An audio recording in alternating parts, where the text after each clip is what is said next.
Welcome everyone. You are watching Surrey Muse, an interdisciplinary art and literature presentation group. It is founded by Surrey Muse Society. I am Mariam Zohra, co-founding member and your host tonight for our third virtual gathering. Before we begin, I would like to acknowledge that we live on the unceded, ancestral and occupied traditional lands of the Musqueam, the Tsleil-Waututh, Sechelt and Squamish nations of the Coast Salish peoples. Now to outline our program. Our features present for 20 minutes, followed by the open mic presenters who have 5 minutes each. To start, we'll listen to our featured author, Cynthia, followed by the featured poet, Joanna, Lilley. And just before open mic begins, our featured performer, Haytham Alhamaydeh, with Canada Kim will present.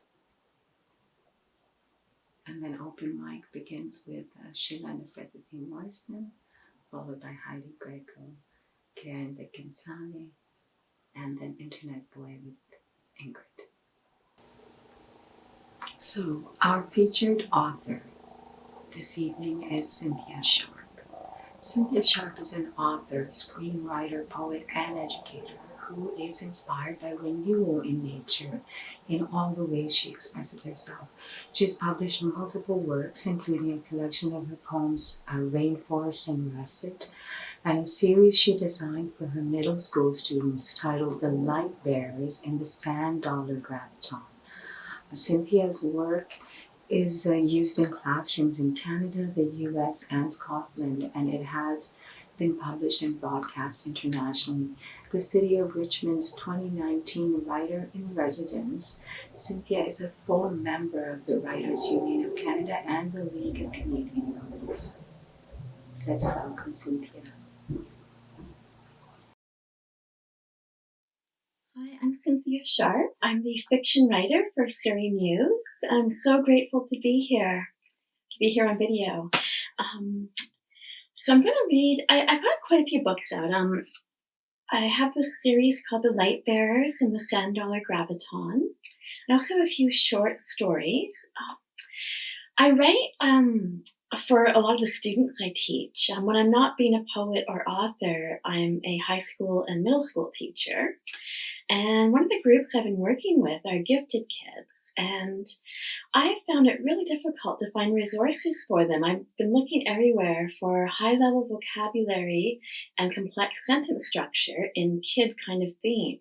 So gentle palace kind of themes, but high vocabulary. So I started to work on them myself. This is one of the first stories I ever wrote. I thought I'll get it out again and share it. It's called The Magic Glasses. And it's somewhere in between, I think it's in between meditation and a short story. I'll just get going. The Magic Glasses. There once lived an unhappy prince in the kingdom of complaining. Prince Sebastian lived unhappily in a golden palace with his parents King Anton and Queen Melinda and his 4-year-old sister, Princess Sequoia. Everyone in the castle complained.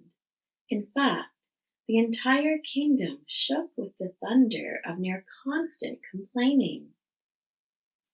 Grocers griped when they delivered the food, and gardeners grimaced as they weeded the roses. Sebastian and Sequoia watched all this and were unhappy too. But they didn't have to work on the kingdom chores and had all the tutors they could want in a lifetime. No one could teach them what they most needed to learn.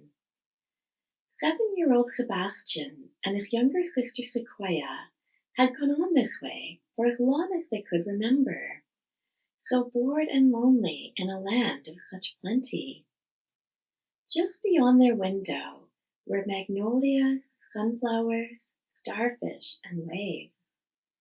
It was a feast for butterflies and beauty for human eyes, but no one understood the fun that could be had. With eyes the color of the sky and hair that matched the sun, Prince Sebastian was easily spotted in the forests and safe all over the kingdom. Each morning, he looked out over a domain that stretched from the ocean beyond the palatial gardens to the wooded lands near and far. His eyes paused at the town square, where on the circumference of the turquoise wishing pond lay the weathered sign for the territory, so overgrown with brambles and weeds, only the first letter was distinguishable. Kingdom of Sea, it read. One July morning, Sebastian watched the shoemaker and his teenage apprentice climb the grassy hill up to the palace, before making their visit to the village in the nearby valley. Helpful Harry visited all the kingdoms he could reach to make perfectly fitted shoes for all the inhabitants. Once a year, it was time to call on Queen Melinda and King Anton, something he had come to dread. Of all the kingdoms he outfitted with shoes, the Kingdom of Sea gave him the blues. But he pushed through, providing his one-day specialty indoor clay shoes and taking orders for moccasins, boots, and runners. He wrapped each person's feet in refreshing, fast-drying strips that turned to clay with a dash of water, let the mold settle, then gently dried each person's feet. Harry then tended to each individual clay footwear model and dried their new palace slippers in the sun before painting them orange, blue, green, and yellow, whatever each person chose. Though it felt luxurious to be bathed in cool clay, following the lead of the king and queen, the palace workers, and soon all the people of the land, focused only on what seemed wrong in their lives and forgot to say thank you, or how do you do. Me first, said the king, and pushed his way through. Less complaining, more appreciating, helpful Harry mumbled to himself. He packed up to leave for the day. The apprentice asked. Nothing, just done with that Kingdom of Sea. Kingdom of complaining.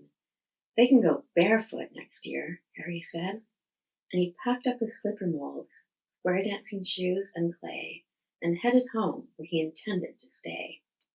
Barefoot, Sebastian pondered. How rude, he said as he watched Harry head away.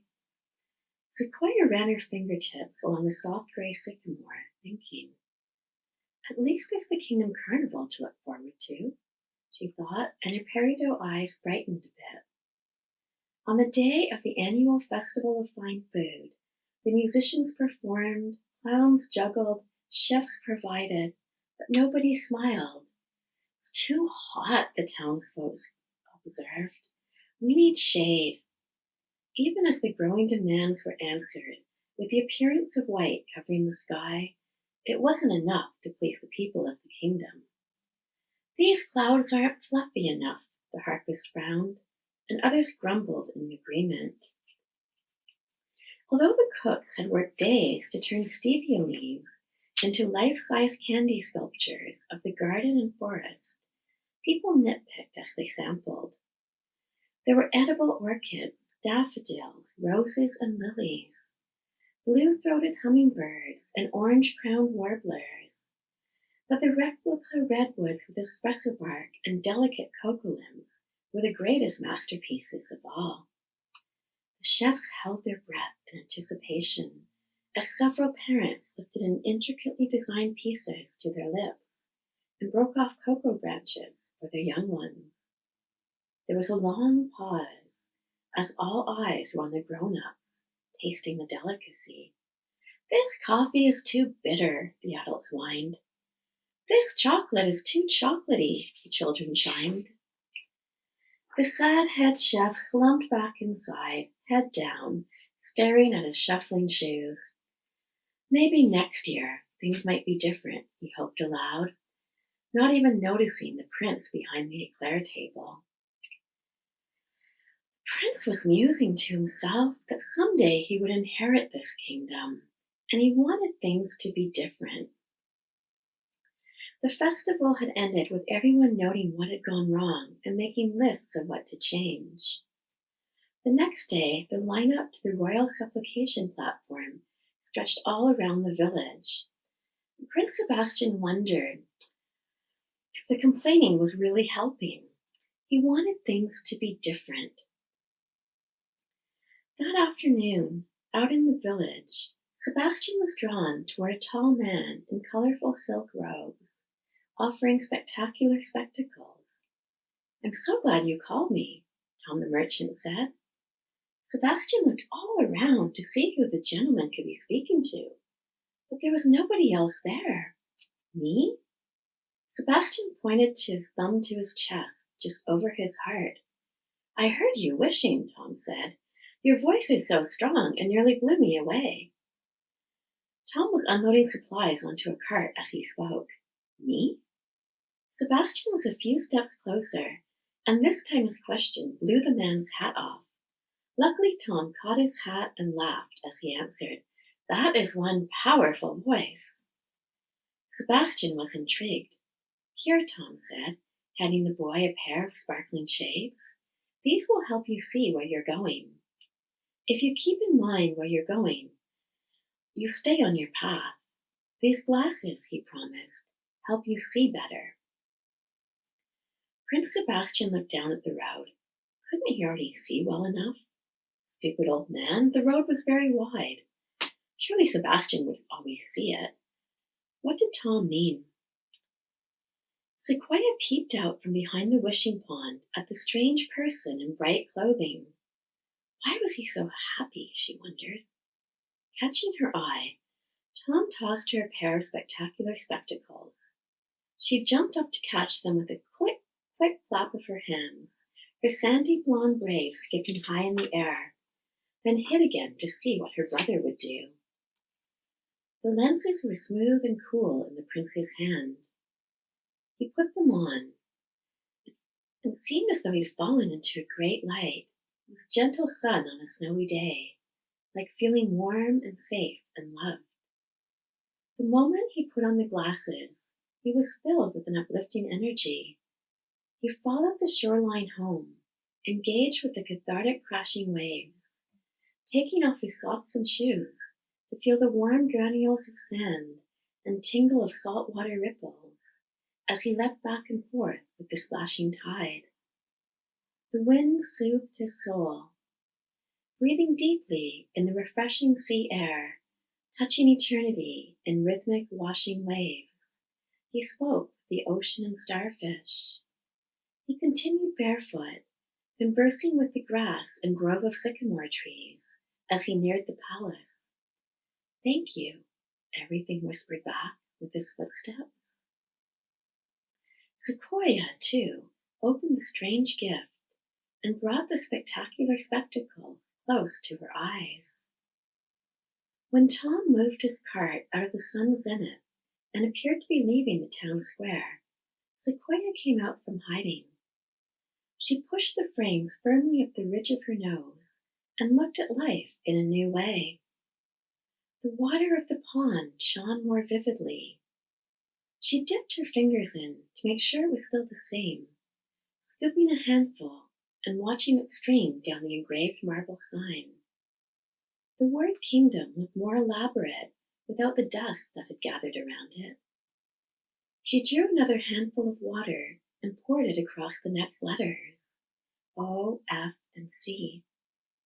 She traced the circle of the O with her index finger while she thought, then shook her hands dry, giggling as she sprayed herself with drops of water. She had an excellent idea. The next morning, Sequoia filled his pockets and knapsack with enough snacks of apples, oranges, and leftovers from the festival for a long adventure. He looked out the back door, saw a path through the forest to a poorer area of the kingdom, and let his mum know he was going to visit some new friends there. With each footstep on the cool black earth, he noticed many more paths than he'd ever seen before. He walked with confidence and saw life beyond the unhappy palace. The amber candy that seemed unwanted in the palace pantry grew sweeter and more delicious in his backpack. He pondered this as he shared pieces of the gourmet chocolate from the festival. He looked closely at the slivers of toffee in the design, counting the rings that represented the years of the tree's life. Coming out of the green to the village of his kingdom, Sebastian paused before the multitude of paths spiraling through the town, amazed by the colors and light reflecting on the smooth stone surfaces. He thought for a moment, then chose one that felt best for him. As he stepped out onto it, he felt stronger, the way he felt when he realized he had grown a little bit older and wiser and could afford to be patient with Sequoia. Sequoia had been walking the mosaic of tiles in the path like a labyrinth, looking up only to see he had arrived at the kingdom. For Sebastian, I'm going to check my time here. See how long I've been. Okay, we're still about 7 minutes here, but okay. Sebastian had been walking the mosaic of tiles in the path like a labyrinth, looking up only to see he had arrived at the heart of the kingdom, the shimmering wishing well. He noticed as he skipped pebbles on the turquoise water that the children around him were changing with him, and the pond, fed by glacial rivers, was bringing forth gems from deep in the earth. Girls hopped along a bejeweled hopscotch board from yellow to orange to red, then green, royal blue, sky blue, and finally the violet crown in the last square of the game board. A new kingdom was being born. As the moon made its way across the quiet canopy of stars, Sebastian closed his eyes and dreamed. He saw himself and his friends with every new hope they imagined. He dreamed small at first, then bigger and bigger. The windows were open and he could breathe refreshing sea air. Hummingbirds hovered by roses, and contented butterflies alighted on the fluorescent pink and white magnolia flowers. His parents were relaxed and had time to join in castle games. Sunrise. He opened his eyes, and as mist lit the horizon in peach and dawn bedewed the fields of grass, Sebastian changed to a lighter sleep in which he saw into the future. His spirit flew ahead to see glimpses of his parents relaxed and pleased as they passed on the keys to the kingdom to him and Sequoia. He saw his grown-up self in a home, happy, with no complaining, and a whole village of cooperation. That was the road of the future. For now he was 7. It was enough to play in the sparkling crystals of light, reflecting around them as he flew about his dream world. He awoke to the delicate vibrations of prayer chimes in the morning wind. For many suns and moons, his life opened in this way. The glasses didn't change everyone, not completely, but they helped Sebastian change what he focused on. Every day he brought treasures and treats from the palace to share with all the people of the kingdom. Soon, Princess Sequoia started to come with him, a small pair of gardening gloves tucked in her back pocket, and pastels and finger paints poking out from her knapsack. She and her new friends were working on a surprise for Prince Sebastian. At last the girl's banner was ready to be revealed. "Welcome to the Kingdom of Celebration," it said. Prince Sebastian and the other children cheered as they read the new sign. Then Sequoia stepped back to reveal the best surprise of all. The marble sign had been cleared of weeds and beamed in the light. Celebration had been in their name all along. They just hadn't seen it. Brave, helpful Harry made his way cautiously back into the kingdom to deliver the finished orders, and this time his smile stayed as he read the new banner and saw the sparkling clean sign.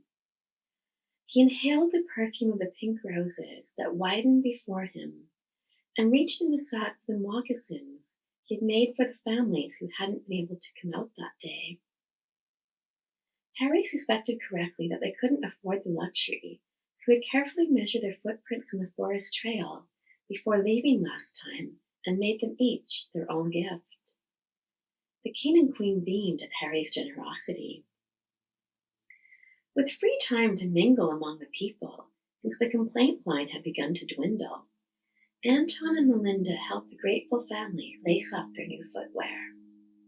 For the first time in a long while, they breathed the sweet fragrance of jasmine and orange blossoms from the valley, exchanging smiles as their son and daughter played. It was so good to be outside. Seeing the king and queen appreciate the surroundings, the townspeople did the same. Sequoia had been so abundantly joyous since the day they met Tom, she didn't know if she should tell her brother that lately she hadn't been wearing her glasses. It seemed that the magic had gone straight inside them. She mentioned it one afternoon as the moccasins moved through the forest. They went to see Tom, who gave them the spectacular spectacles, to tell them what they had discovered. The table was gone, there was a quick silver flash where his cart had been, and then a glint in the clouds like a chariot in the distance.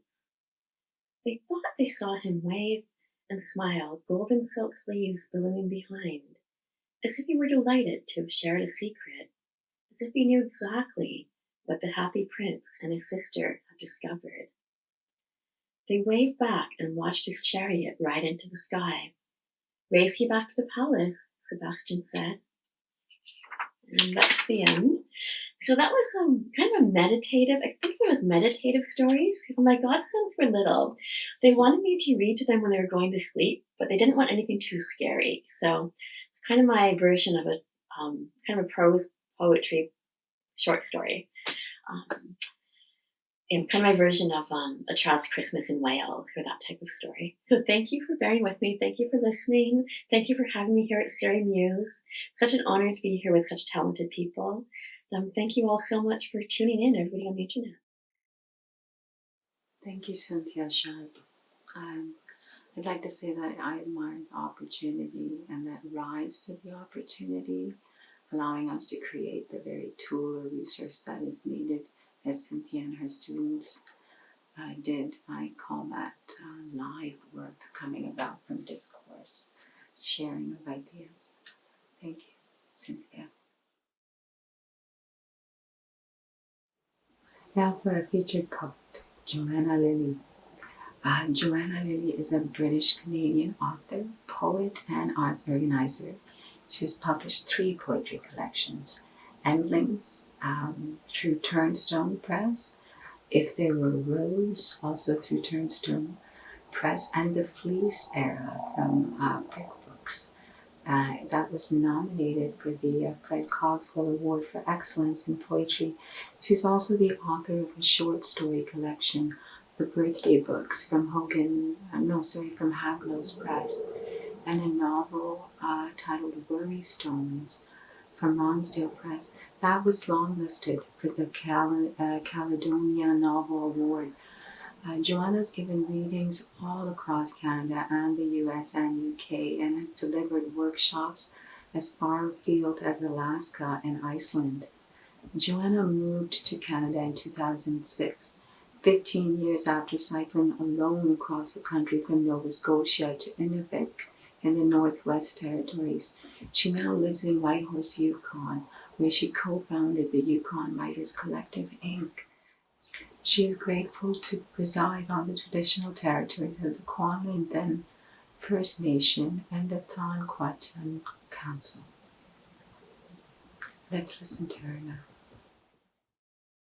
Hello, I'm Joanna Lilley, and I'm speaking to you from my home in Whitehorse in the Yukon, which of course is up next to Alaska. It's really wonderful to be able to be part of the Surrey Muse reading series in this way. I was, of course, supposed to be there with you in person on the 22nd of May, but here we are in this new reality, and it's fantastic to be able to connect with you in this way instead, so thank you.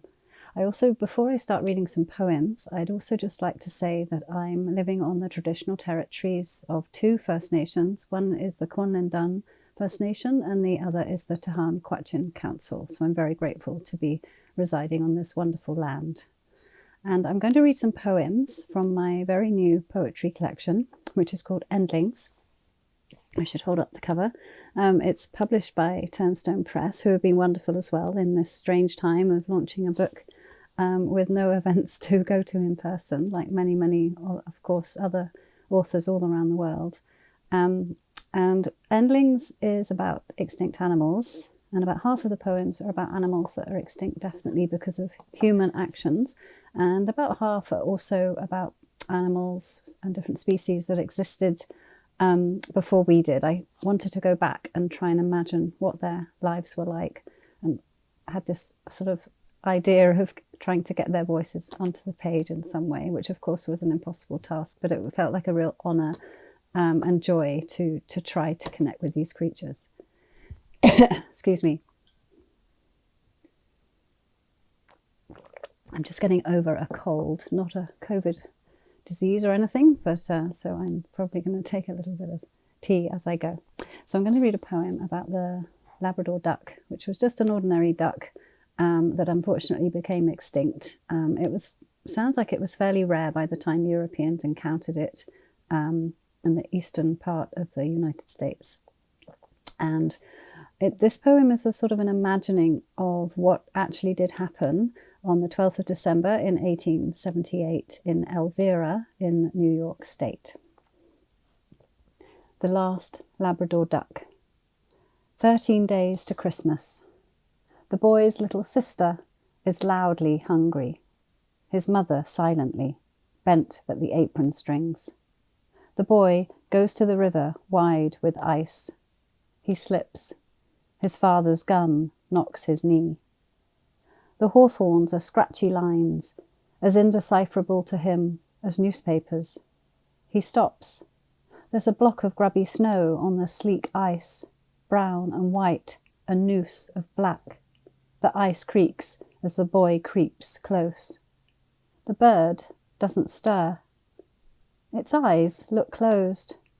Until now, he's never wondered if birds sleep. The bill is orange at the base, the tip black as a bruised toe. He tugs a glove off with his teeth and raises the gun.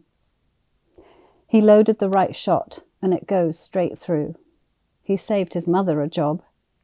The wings aren't even unfolded. He's never seen black feet on a duck. Before he puts his glove back on, he touches the bill. It feels soft, as if the duck is touching him back. He swings the grub home, gabbles it on the table his mother just scrubbed. She smiles, and he leaves her to it. He'll go tell Bob on Maple. At supper, it's awful, bitter as bark. He'd spit it out if they weren't so hungry. He coughs, a tiny feather drowned in his throat. That makes his sister giggle. His mother and his father laugh, until a knock at the door quiets them. A man, his hair oiled flat, not scrawny, yet he's come for their scraps. The boy's mother hands him the garbage pail. The man takes out the duck's head and neck. He's brought a newspaper to wrap the decapitation in. The man can read, the boy can tell. Labrador duck, the man reckons. That flattened, tar-dipped bill, rare as a unicorn. Don't worry, says the boy. It tastes revolting. I'll leave the next one I see alone.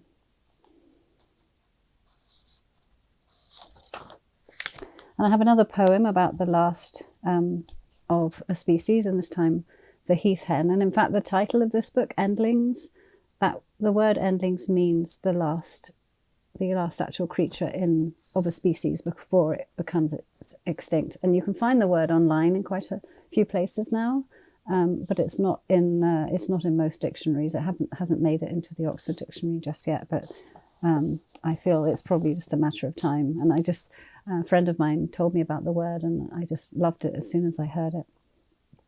So this poem is about the heath hen. So a little bit like a prairie chicken or a grouse, that kind of a creature. And there were a lot of efforts to try and save this species. Again, we're in the sort of eastern parts of the United States, and the preserve was set up, Martha's Vineyard, and they managed to increase the population. I have to check my notes so I get the numbers right, from about 100 to 2,000, and this was by 1916. But unfortunately, there was a wildfire in this preserve, so it wiped a lot of them out, and unfortunately wiped out more females than males, so of course left problems with breeding. So this poem is inspired by a heath hen called Booming Ben, because they make this fantastic call with their throats, their mating call, and sadly Ben died in 1932. So this is the last heath hen. Strutting through the meadow at Martha's vineyard, the heath hen stamps and flares his neck feathers. He puffs his yellow sacs to hoot 3 times, the last call sounding twice. No other bird stirs. The hen flaps up an oak tree to look perhaps for acorns or wait for rain he can drink from leaves. Alfred Otto watches from the ground, where something else moves. He hopes it isn't a cat. He knows this heath hen is the very last. No mate will ever hear his 3-mile boom. Alfred has touched this bird. He helped to lure and band him. Aluminium on the left tarsus, copper on the right, in case the legs are ripped apart at death. How heavy the bird was, how plump and strong. Alfred once walked 3,000 miles in lines across Illinois, back and forth, noting every bird. Now he walks for one. He sighs and looks up at the tree. The heath hen is still there. It's hard to watch. It's hard to leave.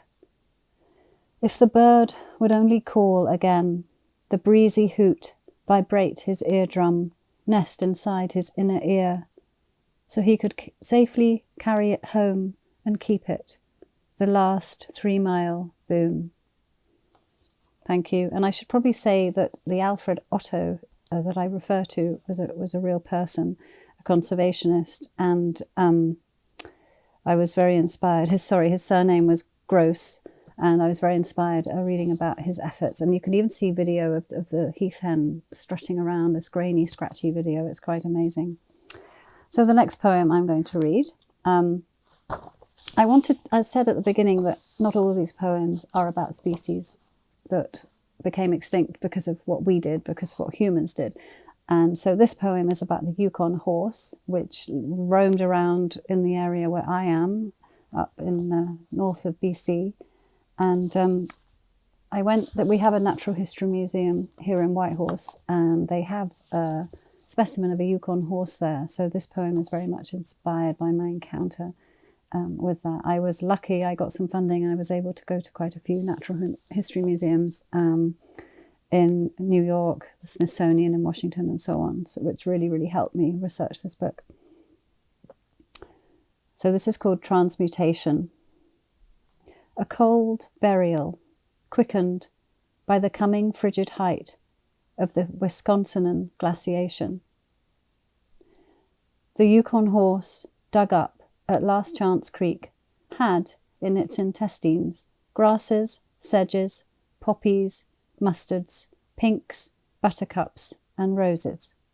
Its wintered death preserving what it had eaten, as well as what lay near. The unbinding of the finite matter that happens to be us can start at any time. Digested apple, dal and naan, masticated cake, all rotting with floorboard traces, drywall, joists and nails. The Yukon horse is only skull and foreleg now, a skin from ear to tail, a twist of mane, all under almost everlasting glass. The rest backhoed to silt or already eaten. Close up, the hoof reforms as wooden cup. The skin, unfolded over months, a leather shroud. Tooth marks on the neck, the foreleg gnawed, a wrinkled sock of skin pulled over the knee. That knee, bent so tenderly. I lean on solidified silica, lime, and soda. That knee, it's bending me.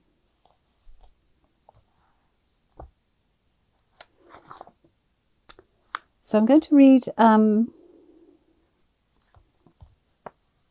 shorter poem, and I believe I read this poem at Surrey Muse at the open mic, and I think it would have been about 2.5 years ago now. I think it was the summer of 2017, and it was wonderful. I was able to sort of experiment with reading out loud a few of the poems that made it into this book. So thank you for that. That was really helpful, and I really appreciated the wonderful warm audience I received then in person. Thank you.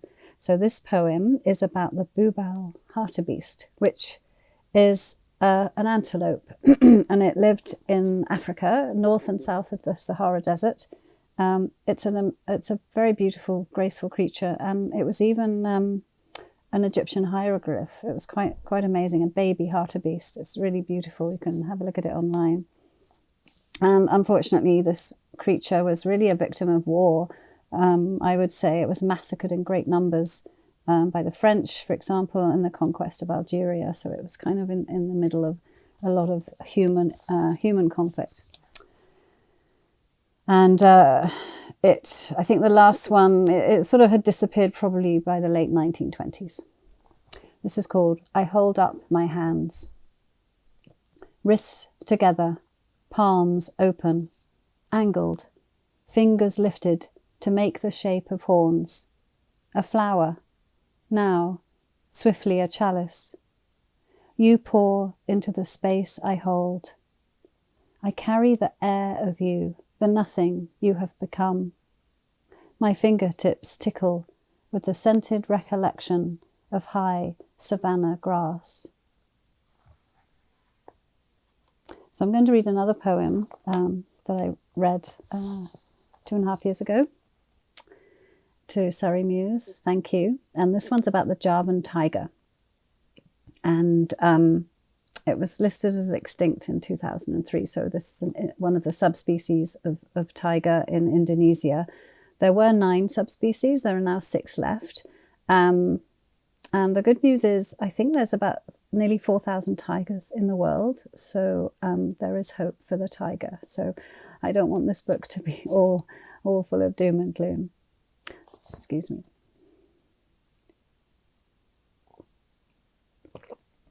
And this poem is called Beauty.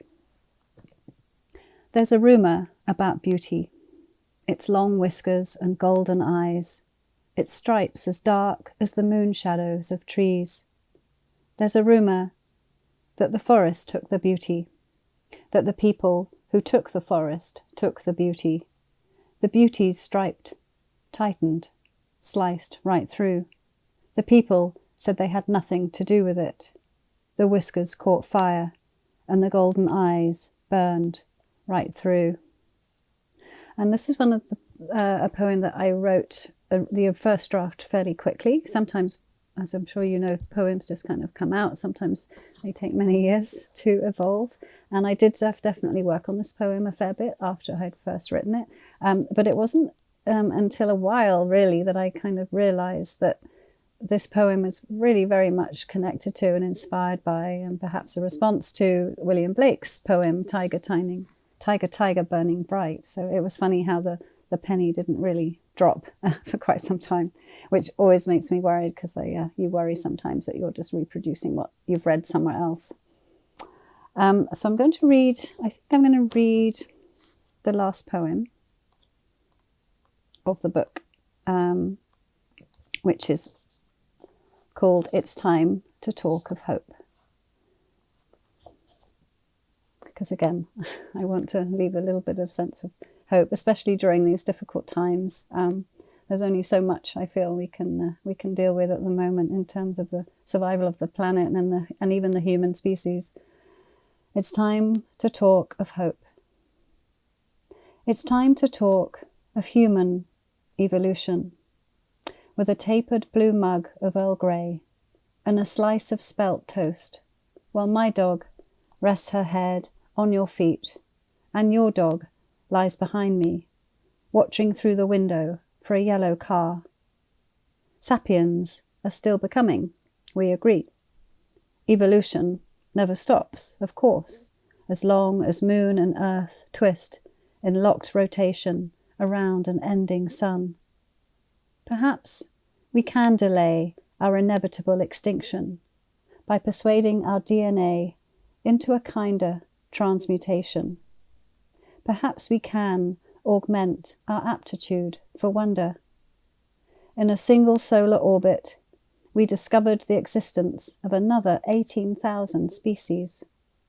A Tinkerbell fairy fly fits 4 times inside a millimetre. A koala's fingerprints are the same as ours. A starfish, losing an arm, will grow another. Let us practice our amazement in case it saves us. Let us bend to count a slug's 4 noses instead of drowning it in a plastic pot of beer. So I think I've got time for one more poem. And again, this is a poem that's perhaps has a little more of that joy of connection and valuing what we see all around us. And I know how many of us are seeing more wildlife, perhaps just because we're at home, or we have a little more time to notice what's around us, or it's just that the volume of human noise has lowered enough for us to hear the birds sing again. This is called Witness. 7 of us saw 6 caribou on the tors. We stood and stared, holding the dogs. The caribou stared at us. We walked on, feeling blessed. In a sodden hollow between 2 foothills, below a fairy castle summit, they found the skeletons of 100 Irish elk, misnamed. Not Irish, they were African Siberian. Not even elk, but antecedents of the fallow deer.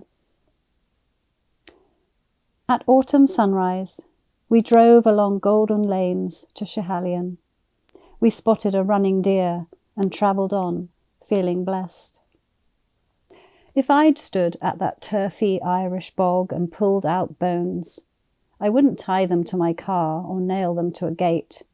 I would lay them on wet grass, a flame of antlers, bow of neck, a scaffold of legs, a hull of ribs.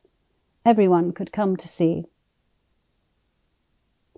On a moonless night, my high beams silhouetted a stationary stag.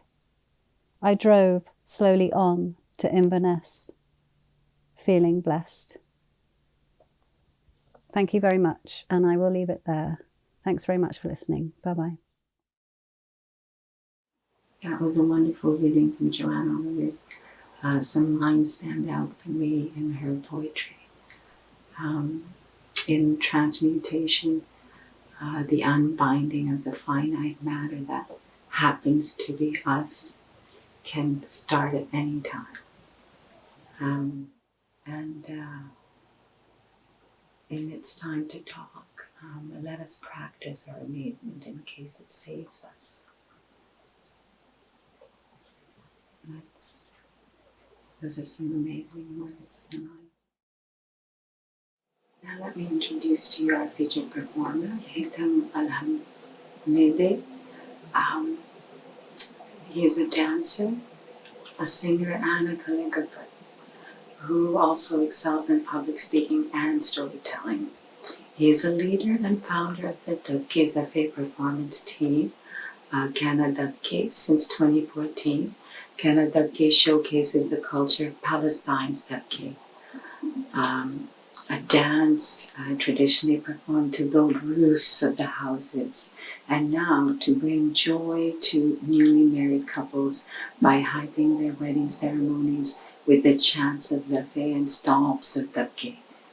Haytham also launched the Arab Association at UBC, supported his mother to establish her catering service, Mansaf Zaman Catering, and he was a major contributor to the BC Newcomers Camp. Haytham has danced for half his life as he began to perform Dabke when he was 12 years old. As an artist, he wants to mentor the young to grow into creative individuals, spread the culture of Dabke, to tell the world about the existence and the persistence of the indigenous peoples of Palestine, and to make the Dabke an international practice dance like tango or salsa. Haytham comes from Palestine, Nablus, and he now lives and works in Vancouver. A quote from him: "I am always inspired by my own old self, who passed through the toughest times to help me reach where I am today." Hey! Give it hard. Go. 5, 6, 7, 8. Exactly. Slow. Take it slow. Let it go. 5, 6, 7, 8. Exactly.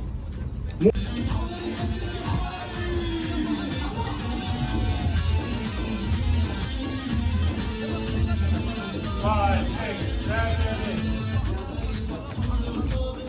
First highlight. Go back. Go back.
Some of the history of where the Debke came from and why Palestinians and most of the Levant region take it and do it all the time.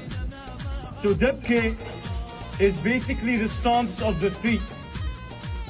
This Debke was used back in the days from the people of Palestine and Lebanon to build their houses. Their houses used to be made of mud. The mud was used to be spread on the floor and on the walls. On the walls, they were using metal pieces to spread it, but on the floor, they would use their feet. So, with time, the work became hard. So what they used to do is play some music to make their work a little more interesting. With the time, as technology took over, and if you see all those buildings around us right now, this became our cultural dance. And you see it.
لو جاني العيد يما يا يما ما في عيدي بيسعدني واني عاني دياري بعيد يما يا يما ما لي حدا يعايدني يا يما لو جاني العيد سألت وين الغالي الناس تعايد ايدي بايدي يما يا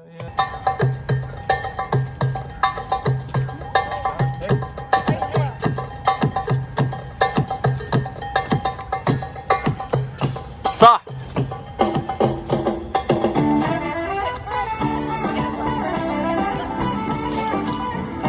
صح let's go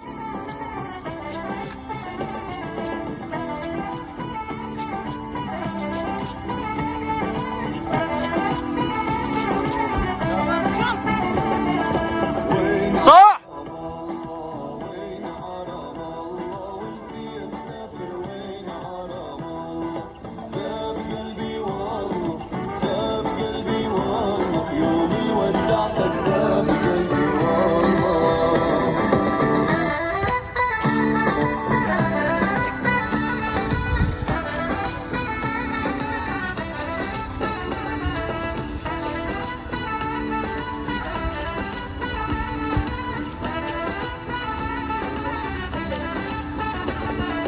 وين يا ابو الشامي وين يا ابو الشامي ناوي على السفر وين يا ابو الشامي من بنات الشامي من بنات الشامي صوتي لا تعشق من بنات الشامي زرعنا المرامي عباب الدار زرعنا المرامي عباب الدار فلسطين بتنادي على الأبطال فلسطين بتنادي على الثوار يما عطيني الفداء لا وببلاش يما عطيني الفداء لا وببلاش خش الأرض المحتل وبيده رشاش خش الأرض المحتل وبيده رشاش يما عطيني الفداء لا وبكرشين يما عطيني الفداء لا وبكرشين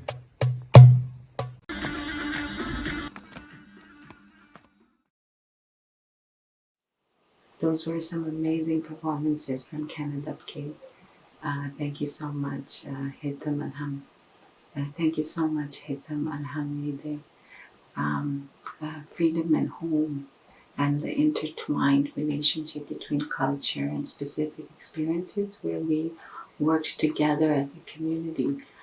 Canada is certainly facilitating such practice of cultivating change and creating fusion ripples in the fabric of the local culture. And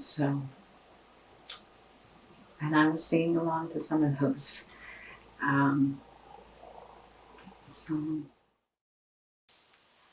And before we start the open mic session, I'd like to just go over the featured art on our poster this month. It's titled "The Truth Coming Out of Her Well" by Jean-Léon, Gérôme. I hope I'm pronouncing that right. It's an old one from 1896. But we'd like to just say that we couldn't resist going with the naked truth because nudity on our posters is not possible when we hold our gatherings at the City Central Library. So a perk of the virtual gatherings. And to tell a bit, this is what if you Google Truth Coming Out of Her Well, it says the painting tells the story of when the truth and the lie met on a summery day. And the furious truth came out of the well and ran everywhere to find the lie and to get her clothes back. The world, seeing the truth naked, turned its gaze away with contempt and rage. Now let's hear from our open mic presenters. Nefertiti SheLa Morrison will begin our open mic session, and I'll introduce her. She asks, which came first? Injuries, an autoimmune condition, chronic pain, sleep disorders, tech issues, our broken medical system, or starving artists and scribblers syndrome, SASS, SAS. SheLa Nefertiti Morrison is an award-winning writer and poet who has published poetry, journalism, interviews, and essays in various publications, including Aesthetica, Room, on SBEC, the Toronto Star, the Georgia Straight, and Reader's Digest. She has presented her poems at Poetic Justice, Surrey Muse, and Poetry in the Park. She earned her postgraduate diploma in creative writing for her memoirs fiction manuscript from Humber School for Writers, and completed a poetry workshop at Banff School of Fine Arts, and is a diploma in counseling.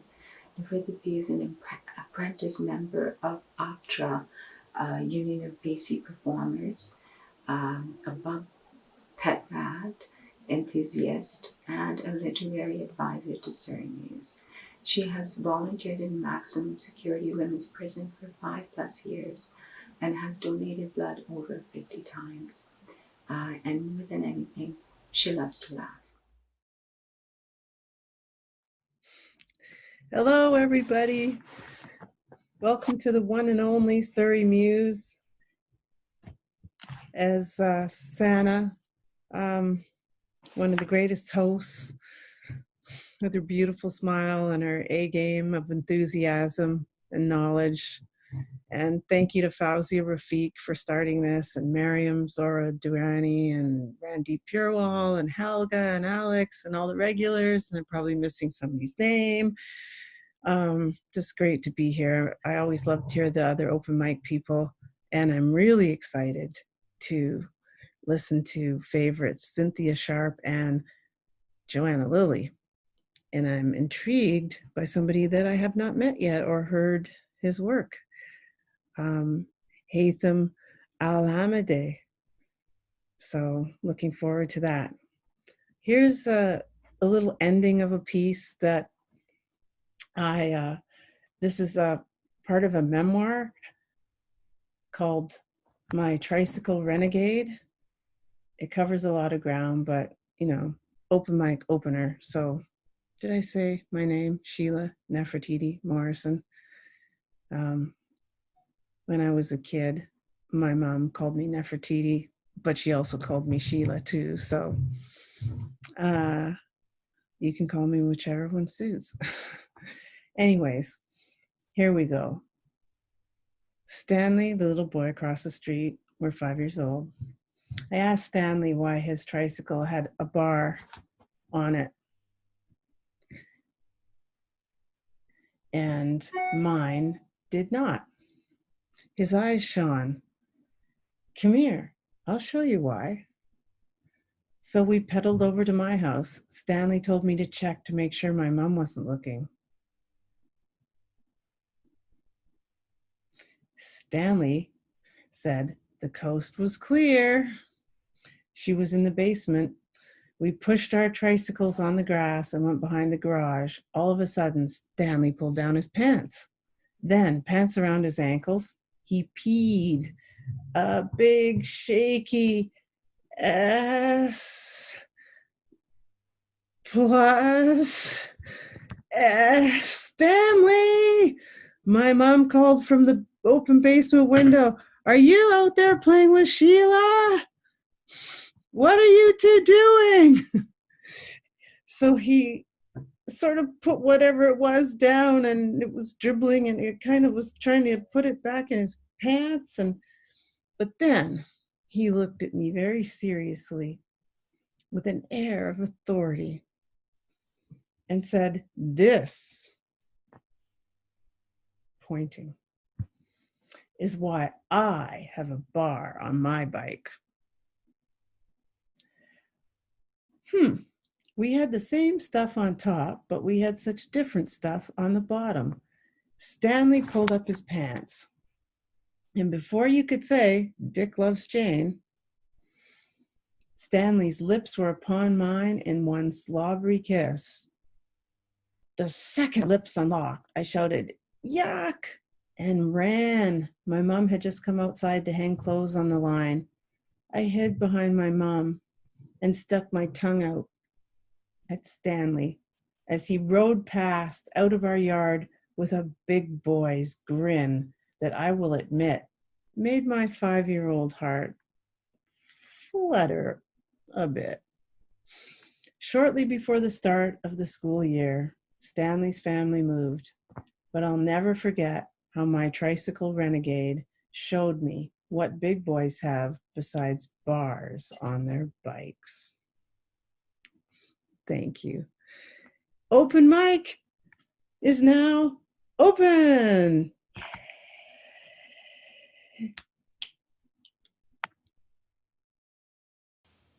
Hello.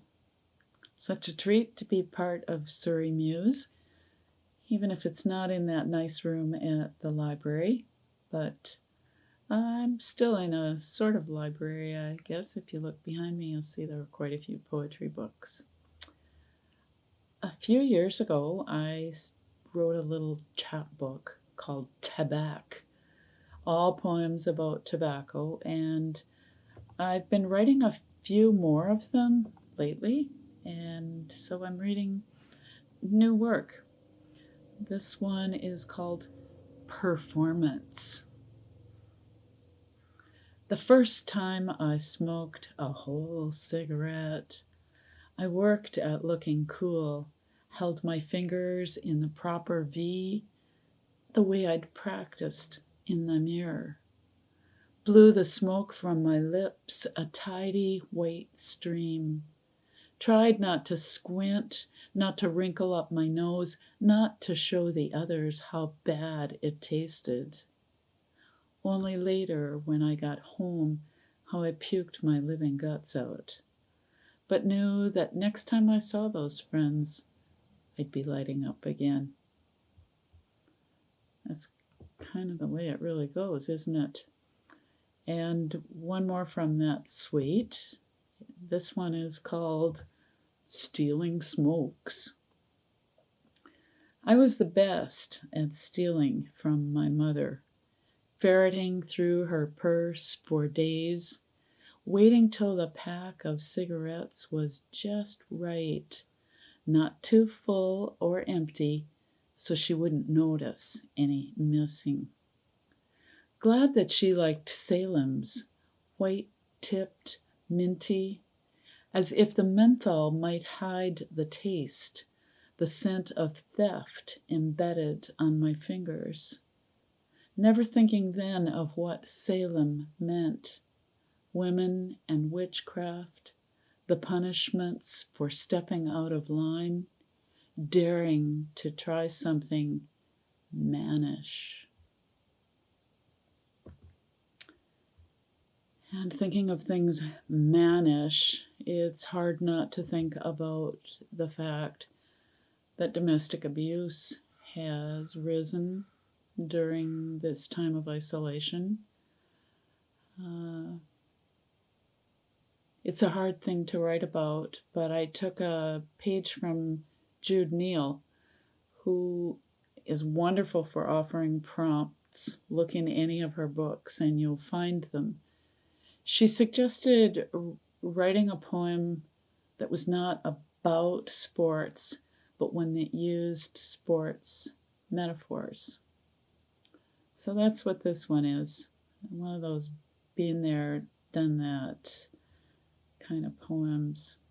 It's called Getting No Ice Time, a sonnet of sorts for 2020. Yet another weekend with no NHL, no sports of any sort, not even cricket or darts.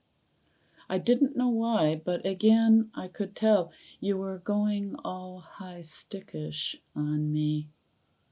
as if there were no such thing as a time out or a penalty for roughing up the gray-knuckled potatoes as you smashed them in the pot.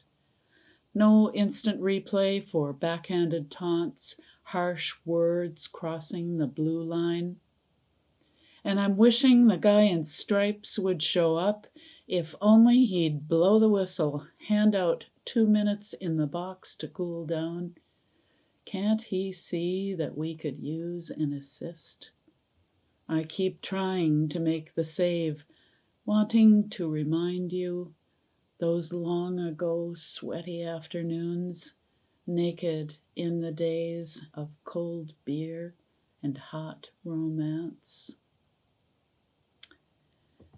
And to close, I'd like to read just an excerpt of a poem from Practical Anxiety, the book with the beautiful crow on the cover.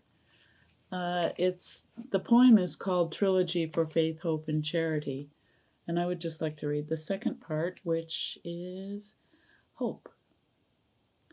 Hope is an orange balloon tied onto a skinny wrist, lifting, ever so slightly, lifting.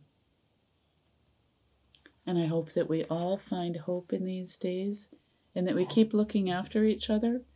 And of course, don't forget to look after yourself.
Flowers fall,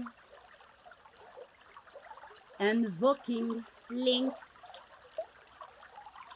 at the south of south.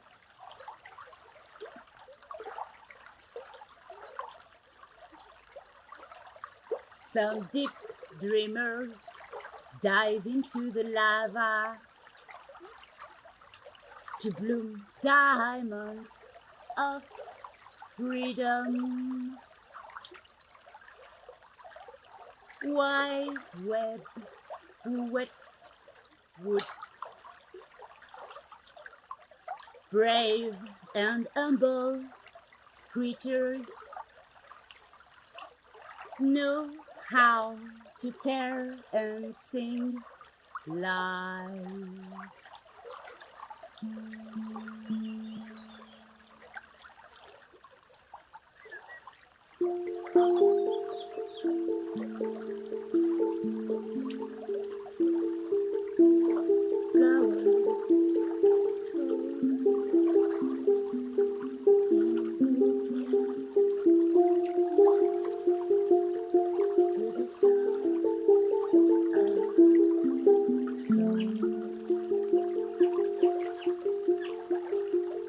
Some deep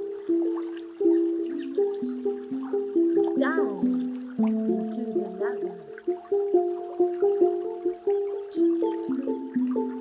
diamonds of freedom.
Wow, super duper gathering. It always is, virtual or not. And to quote Tom Zillick from the Surrey Now leader, Surrey Muse is still a beautiful experience. Thank you so much. I'm your host, Mariam Zohra. This completes our third virtual gathering. I think that we'll have one in June, whether we meet in the library or not. We'll make a go of this. Thank you so much. See you next time.